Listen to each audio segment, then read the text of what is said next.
Welcome back to the Nia Bay Show, where the news makes fucking sense. On today's episode of Y'all Still Trust Them, Part 2. Popular Band-Aid brands have cancer-causing chemicals that can travel through open wounds.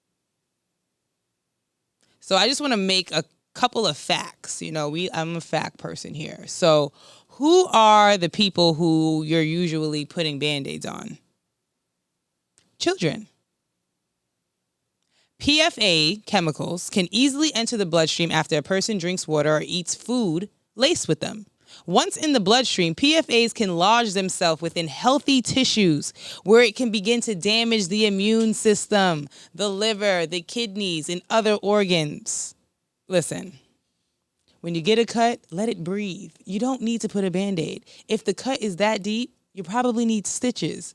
Let them put the stitches. But we have to stop with the commercialized products.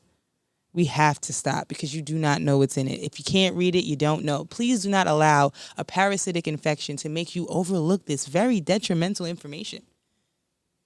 When you go to the doctor and they give your baby a shot, don't let them put the Band-Aid on there. The shot is already, we're already here. So, okay? God bless. On today's episode of Let's Circulate the Dollar, Black-owned 18-acre winery and vineyard in California, open and available for attendance.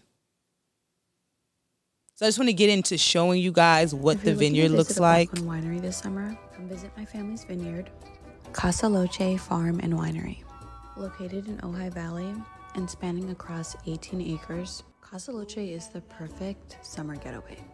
Our wine matures in custom French oak barrels, which gives each blend a very unique and distinct flavor profile.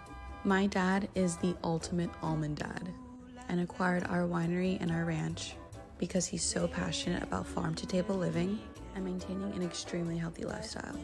The greenhouse at the winery is so beautiful and filled with delicious greens. This is what I get to take home with me just about every week now, and I cannot be happier. Hosting dinners with our chef and winemaker Dom is probably my favorite part about the winery. Dom really makes each dinner so unique and prepares a 10 to 12 course tasting menu with ingredients sourced within a 30-mile radius from the winery. And sometimes the fruits and vegetables are sourced right from our greenhouse. If you spent time in Ojai, then you know the sunsets are so special.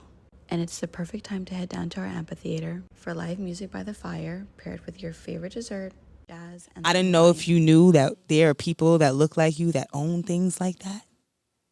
But remember, when you acquire money, the best thing to do is to give it back to the person who gave it to you. It doesn't have to be the exact person, but make sure they at least look like the person that gave it to you. So I just want to read some stuff from Twitter. It says, welcome to Casa Loca, a blend of rare vintage and exclusive wine experiences. Set across 14 acres of verdant rolling vineyards, our estate represents the pinnacle of winemaking excellence. Each grape is meticulously chosen and cultivated for its distinct and personality. First of all, this just sounds so luxurious. I just want to let you know that this is the life you should be living. But again, all we want to do is negativity. We should be talking about the vineyard. We don't want to go to the vineyard this summer. And they're doing a lot of handmade stuff, aged in hand coppered French oak barrels. I don't even know why that makes a difference with the wine. I don't know, but it sounds great. The process yields a small but exceptional harvest and is a testament to our unwavering dedication to crafting wines that are unique as the land itself. Very intentional. These are how you make decisions on why you want to buy, not influencer marketing. Lord Jesus. Do you see the descriptions? Do you see the time that was put in to even write what's being written right now? But again, let's circulate the Black dollar. When you are traveling, try to find businesses that are Black. Encourage them to circulate their dollar back because we need to get it to 6 hands before it leaves. That's where the Jews are. 6 hands. Okay. Up next, a Black woman sharing her experience with having to speak up for herself during the birthing process. Kyla Pratt shares her experience with the dismissive nurse and advocating for herself while giving birth. So I just want to give you guys some statistics real quick. So back in like the 70s and the 80s, 85% of women was giving birth at home. Now in 2024, it's like 5%, 10%. It's going up because doulas and midwives are coming back. People are not, especially black women, having the best experiences in the hospital. But we need to be advocating. Like, again, these are the topics. A black woman is thought to have tough skin, thick skin, so she's not feeling pain and she doesn't know what's going on with her body, right? But I really want to just watch a part of this video of this interview with Kyla. Very inspirational, very much encouraging. In my second pregnancy, I went into labor early.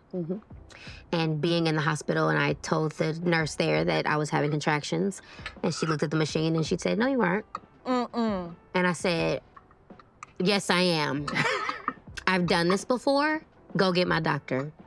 And luckily, standing up for myself in that moment, my daughter is here now.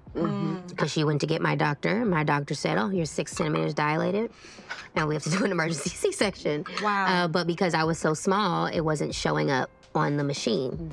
And in that moment, I didn't really recognize when people weren't listening to me because I was young, because I'm black, and because I'm a woman.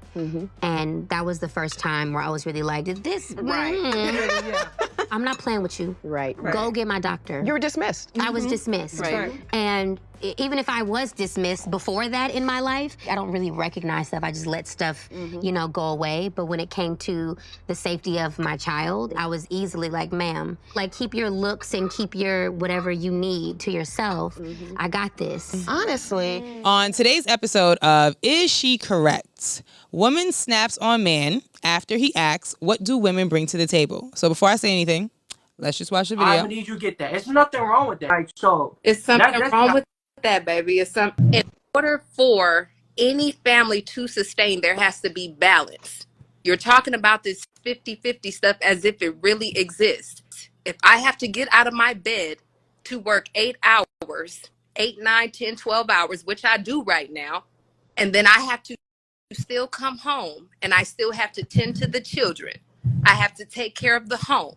I have to give you sex. I have to stroke your ego, and I have to restore you from all that you've been through throughout the day. What am I left with for myself? You would never be able to outwork a good woman. You should find a capable woman, but you do not want a working woman. When the chips are down, yes, baby, I am capable of rolling up my sleeves and doing what we got to do to get back on our feet, with the notion that once you are stable, you are going to relieve me of that duty, because it is not my job. So someone actually asked me this question in my DM, and I just want to read the answer that I gave him. Ready?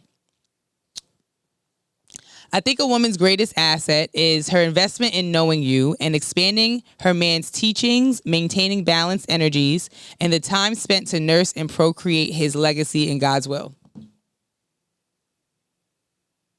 So I don't know why so much fight. Like, we just need to stop fighting. It's okay. Like, we all have purpose in life. Like, you don't need to have anything to receive love. Like, you just don't. You feel me? And asking what people bring to the table means you ain't bringing nothing. Because you would know. It's not a question that needs to be asked. When people fulfill your life and when people are meant to be there, they just do it. Like, you don't got to ask. You ain't got to pull teeth. But see, we are so addicted to unalignment that we like that. We like the fight. It's not exciting. So when you meet somebody who is balanced and healing, it's like boring. And I've been there. Listen, hey. Don't kill the messenger. I've been there. But again, we need to start worrying about ourselves. We need to start figuring out what we bring to the table. And we need to start bringing the table. Everybody needs to bring the table. We should be putting tables together. Mad tables. But I love you. Thank you for watching The Ania Bay Show.